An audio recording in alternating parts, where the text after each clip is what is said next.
ప్రక్షాళనకు సర్కార్ శ్రీకారం చుట్టింది. భూభారతి పోర్టల్ ను ఆపరేట్ చేస్తున్న ప్రైవేట్ వ్యక్తులందరికీ శాశ్వతంగా ఉద్వాసన పలుకుతూ తెలంగాణ ప్రభుత్వం సంచలన నిర్ణయం తీసుకుంది. ఇకపై మీ ఆఫీసులో ప్రైవేట్ ఆపరేటర్లు కనబడడానికి వీల్లేదంటూ ఆదేశాలు జారీ చేసింది. అసలు ఈ సడన్ సర్జికల్ స్ట్రైక్ వెనుక ఉన్న కారణం ఏంటి? ప్రైవేట్ వ్యక్తుల స్థానంలోకి ఎవరు రాబోతున్నారు అనేది ఇప్పుడు చూద్దాం.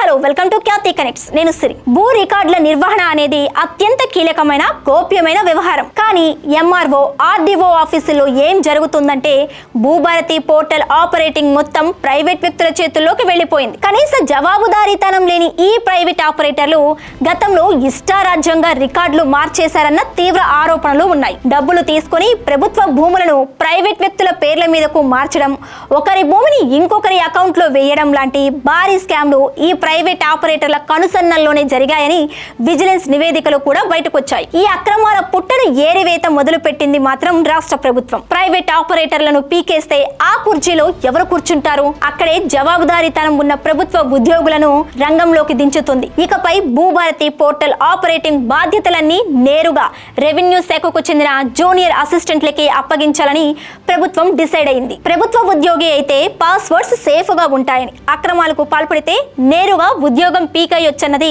సర్కార్ ప్లాన్. ఇందుకోసం వారికి ప్రత్యేక శిక్షణ ఇచ్చేందుకు రెడీ అయింది. తక్షణమే మండల కార్యాలయాలలో ఉన్న జూనియర్ అసిస్టెంట్ల వివరాలన్నీ పంపాలంటూ పైనుంచి ఆర్డర్స్ పాస్ అయ్యాయి. ప్రభుత్వం తీసుకుంటున్న ఈ చర్యలు చూస్తుంటే సిస్టంలో డేటా లీకేజీకి, అవినీతికి ఇక ఏమాత్రం ఛాన్స్ ఇవ్వకూడదని ఫిక్స్ అయినట్లు స్పష్టమవుతుంది. మీకు గుర్తుండే ఉంటుంది, ఇటీవల మీ సేవా కేంద్రాలలో పనిచేస్తున్న కంప్యూటర్ ఆపరేటర్లను సైతం మార్చుకుంటూ పోయారు. ఇప్పుడు ఎంఆర్ఓ ఆఫీసుల్లో భూభారతి వంతు వచ్చింది. డేటా ఎంట్రీ ఎక్కడైతే జరుగుతుందో అక్కడే అవినీతికి చెక్ పెట్టే ఆపరేషన్ ఇది. చూసారుగా, రైతుల పాలిట శాపంగా మారిన ల్యాండ్ మాఫియా నెట్వర్క్ ను బ్రేక్ చేసేందుకు తెలంగాణ ప్రభుత్వం తీసుకున్న ఈ యాక్షన్ ఎలాంటి ఫలితాలను ఇస్తుందో, ప్రైవేట్ ఆపరేటర్ల ముగింపుతో భూ రికార్డుల ట్యాపరింగ్ కు శాశ్వత బ్రేక్ పడుతుందా? జూనియర్ అసిస్టెంట్ల చేతుల్లోకి వస్తున్న భూభారతి రైతులకు పారదర్శకమైన సేవలు అందిస్తుందా?